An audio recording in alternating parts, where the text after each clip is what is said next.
अस्सलाम वालेकुम, hello everyone, welcome back to another vlogs. I hope कि आप सब बिल्कुल ठीक ठाक होंगे और आप सबकी दुआओं की बदौलत अल्हम्दुलिल्लाह मैं शबनम खान बिल्कुल ठीक ठाक हूँ। आप सब तो अच्छे से जानते हैं, बताने की बिल्कुल भी ज़रूरत नहीं है, जैसा कि सीमा हैदर केस में अचानक से एक एडवोकेट की एंट्री होती है, इंडियन वकील की, विनय सर की, और उन्होंने आते ही बहुत सारे ऐसे काम किया, बहुत सारी बातें की, बहुत सारी न्यूज़ हम सबसे शेयर की, जो कि न्यूज़ हम सब जानते ही थे। जिस कार्रवाई के बारे में उन्होंने बताया, डॉक्यूमेंट्स के बारे में बताया, एफआईआर के बारे में बताया, वो सारी चीज़ें हम ऑलरेडी जानते हैं, क्योंकि मोमिन मलिक सर जो है गुलाम हैदर के वकील है, वो इस पर काम कर ही रहे हैं। लेकिन जो विनय सर है वो आकर ये उम्मीद दिलाते हैं कि 15 तारीख तक कोई ना कोई गुड न्यूज़ तो वो ज़रूर देंगे आप सबको। लेकिन क्या हुआ कि 15 तारीख यानी 15 अगस्त भी गुजर गया, लेकिन कोई भी गुड न्यूज़ हमें नहीं सुनने को मिला।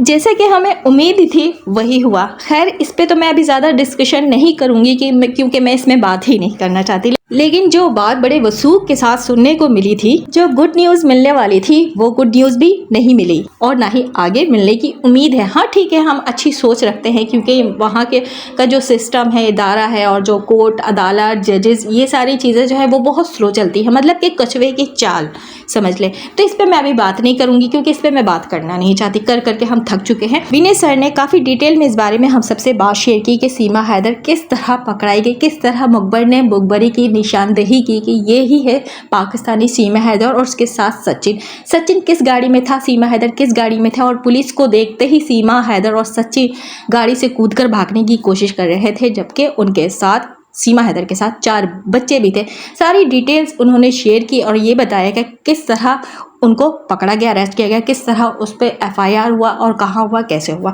देखें, क्या लगता है आप सबको कि ये जो सारी चीज़ें की गई थी ये जस्ट एक इत्तेफाक थी? बिल्कुल भी नहीं। सीमा हैदर 50 दिन यानी कि 2 महीने आई थिंक के छुप कर रहती है, उसके बाद अचानक से जाती है, बच्चों के कुछ डॉक्यूमेंट्स बनाने होते हैं, शायद एडमिशन का कोई चक्कर था जहाँ पे सीमा हैदर रह रही थी रेंट पर। वहाँ लोग जो है, फैमिली जो है, वो सवाल करते थे सीमा हैदर से कि तुम्हारे बच्चे जो है स्कूल क्यों नहीं जाते। तो ये डॉक्यूमेंट्स बनाने के लिए वो लोग गए थे कोर्ट, आई थिंक जैसे कि बात निकल कर आई है। लेकिन मैं जहाँ तक समझती हूँ कि ये सारी चीज़ें प्लान का हिस्सा थी, प्लान के तहत ही सारे काम सीमा हैदर ने और सचिन ने किया। और इसके पीछे कौन थे, वो सारी चीज़ें बताने की तो ज़रूरत नहीं कि इसके पीछे कौन मौजूद है, कौन मौजूद नहीं है, किसका हाथ है सीमा हैदर के सर पे और सचिन के सर पे। उसके बाद अचानक से जब बेल हो जाता है, नेत्रपाल जिम्मेदारी लेता है, तो ये एपी सिंह दल्ले भैया आते हैं सामने। तो क्या लगता है कि उसी दिन ही ये अचानक सामने आता है? ये एपी सिंह दल्ले भैया शुरू से सीमा हैदर के साथ और सचिन के साथ जुड़ा हुआ था।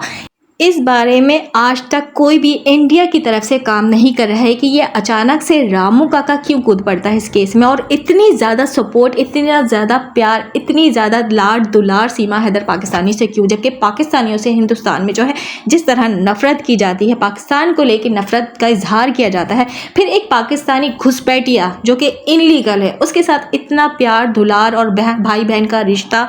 रामू काका आकर बताता है, दिखाता है, और जो चीज़ें सामने हैं स्क्रिप्ट लिख कर देता है, और जिस तरह वो सपोर्ट कर रहा है एक पाकिस्तानी महिला को, और उल्टा अपने इंडियंस को ही गालियां देता है सीमा हैदर की सपोर्ट में।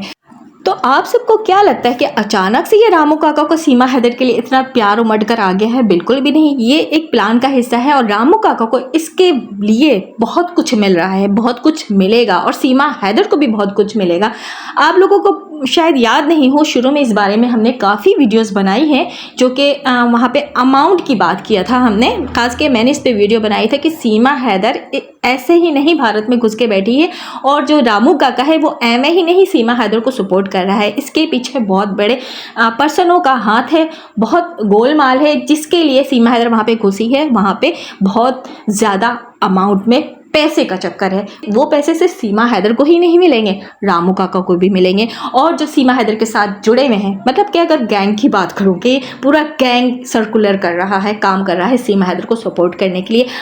आखिर ऐसा कौन सा मकसद लेकर सीमा हैदर को वहाँ पे बुलाया गया है, और कौन सा ऐसा काम करवाना है सीमा हैदर को जिसके लिए सीमा हैदर को वहाँ पे रोक कर रखा गया है, बाकी पाकिस्तानियों को उठाकर पाकिस्तान फेंक दिया गया है। अब अमाउंट की जो मैंने बात की है, तो आप लोग क्या समझ रहे हैं? कुछ पैसे, कुछ रुपए नहीं, वो इतने ज़्यादा अमाउंट है ना कि अगर आप लोग सुनेंगे तो आप लोगों के होश उड़ जाएंगे। जभी तो सीमा हैदर ने अपनी ज़िंदगी बर्बाद कर डाली, जभी तो सीमा हैदर ने अपने 4 बच्चों के भी मुस्तकबिल का नहीं सोचा, जभी तो सीमा हैदर ने अपना घर बेच दिया, जभी तो सीमा हैदर ने अपना मुल्क छोड़ दिया, जभी तो सीमा हैदर ने अपने सगे रिश्तों को छोड़ दिया। आप अंदाज़ा लगाएं कि कितनी ज़्यादा अमाउंट मिल रही है सीमा हैदर को इस काम के लिए। और अब आप सवाल करेंगे किस काम के लिए? ये काम तो मैं भी नहीं आप लोगों को बताऊंगी, लेकिन अल्लाह खैर करे, कोई छोटा मोटा काम करने के लिए सीमा हैदर को वहाँ नहीं बुलाया गया। इसके पीछे किसका हाथ है किसका हाथ नहीं, इस बारे में मैं बात नहीं करूँगी, क्योंकि कुछ बातें पर्दे में रहने ही चाहिए, लेकिन समझदार के लिए इशारा ही काफ़ी है। अच्छा, अभी मैंने पर्दे की बात की है तो चले कुछ और लोगों पर मैं थोड़ा सा और रोशनी डालती हूँ और बात कर लेती हूँ। जैसे कि आप सब ने देखा ही होगा कि सीमा हैदर के चाटुकार सपोर्टर जो सहूलतकार हैं वो कभी भी फेस से सामने नहीं आते, कभी भी उन्होंने अपना फेस सोशल मीडिया पर नहीं दिखाया है। क्या आप लोगों को लगता है कि ये बहुत छोटी सी बात है, ये मामूली सी बात है कि वो दिखाना नहीं चाहते? ना, उनको ऊपर से ऑर्डर नहीं है, इजाज़त नहीं है अपनी शक्ल सोशल मीडिया पे दिखाने की। ये कभी भी अपनी शक्ल और अपनी पहचान लेकर सोशल मीडिया पे नहीं आएंगे, ये नहीं अपनी पहचान यहाँ पर छोड़ेंगे, क्योंकि ये भी उसी गैंग का, उसी ग्रुप का हिस्सा है जो सीमा हैदर को आकर सपोर्ट कर रहा है और हम जैसे लोगों को ट्रोल करता है दिन रात और गुमराह करता है केस को लेके कि गवर्नमेंट ने सीमा हैदर को नागरिकता देने का फैसला कर लिया है, सीमा हैदर को असाइलम मिलने वाला है और बहुत जल्द इसकी अनाउंसमेंट सीमा हैदर करने वाली है, लेकिन वो अनाउंसमेंट होता नहीं है। आखिर क्या वजह है कि असाइलम वाली जो गुड न्यूज़ थी सीमा हैदर और रामू काका ने आकर 15 अगस्त को क्यों नहीं बताया, जबकि ये तो पूरा प्लान का हिस्सा था कि 15 अगस्त को ये जमगड्ढा लगने वाला था, बहुत कुछ होने वाला था, लेकिन इस चीज़ को कैंसिल कर दिया गया। और अगर असाइलम की बात करूँ तो ये बात में सदाकत है कि सीमा हैदर को असाइलम मिल गया है। वो बात अलग है कि अभी रामू काका ने इस बात को फैलाने से रोक दिया है सीमा हैदर को कि ये गुड न्यूज़ जो है अभी दबा कर रखो, क्योंकि ऐसे बहुत सारे कांड चल रहे हैं इंडिया में,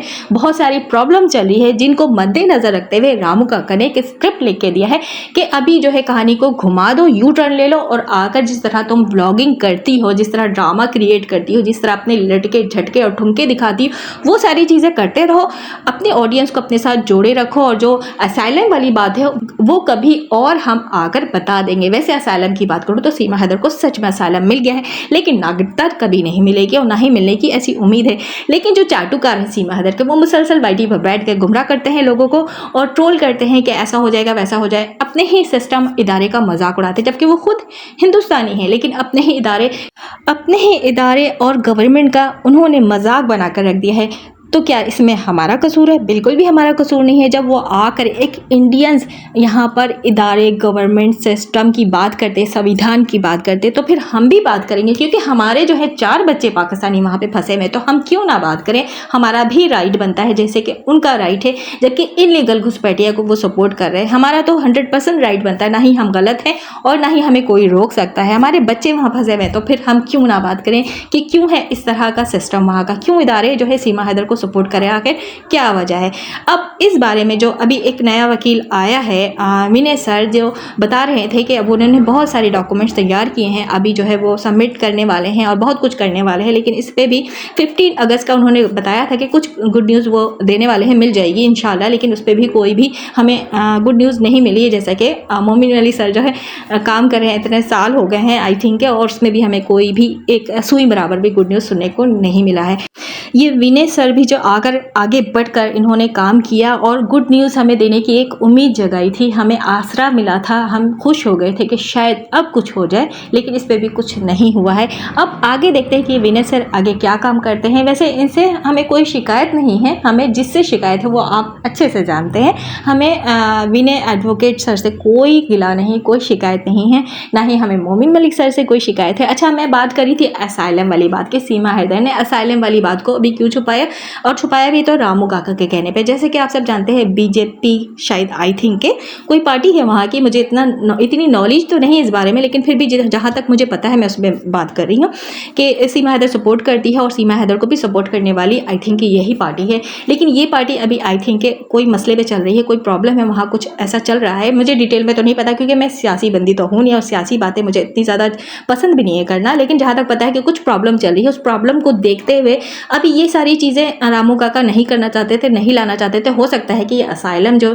सीमा हैदर को मिला वो कैंसिल भी हो सकता है। जो पार्टी सीमा हैदर को सपोर्ट करी है, सीमा हैदर जिस पार्टी को सपोर्ट करती है और रामू काका सपोर्ट करते हैं और बहुत ज़्यादा नारेबाजी भी करती है, सीमा हैदर नारे भी लगाती है, तो वो पार्टी खतरे में है। आई थिंक अगर जब वो पार्टी जाती है तो हो सकता है असाइलम भी सीमा हैदर का कैंसिल हो जाए। जहाँ तक मुझे ये बातें समझ आई हैं और जहाँ तक मैं सुनी हूँ तो मैं उस बारे में बात करी तो असाइलम वाली बात जो अभी छुपा दी गई है, इसको आकर नहीं बताया गया सोशल मीडिया पे 15 अगस्त को, वरना ये बता देती सीमा हैदर और रामू काका एक झमघटा लगाकर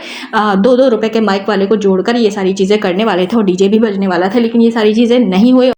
और मज़े की बात क्या आप लोगों ने नोट नहीं किया, 15 अगस्त को रामू काका कोठे पर नहीं आया, कोठे पे नहीं चढ़ा गया, कोठे पे कोई झमगड्डा नहीं लगा और कोठा सूना सूना था। फिर उस कोठे पे सचिन और सीमा चढ़ जाते हैं, लेकिन 15 अगस्त को नहीं चढ़ते हैं, 14 अगस्त को चढ़ते हैं और वहाँ पे एक वीडियो शूट होता है, तिरंगा लहराया जाता है और पता नहीं बहुत सारे डायलॉग्स बताए जाते हैं, सुनाए जाते हैं। बताए जाते का मतलब ये है कि वहाँ इंडियंस जो हैं, इंडिया के रहने वालों को सीमा हैदर बताती है कि इंडिया किस सन को और किस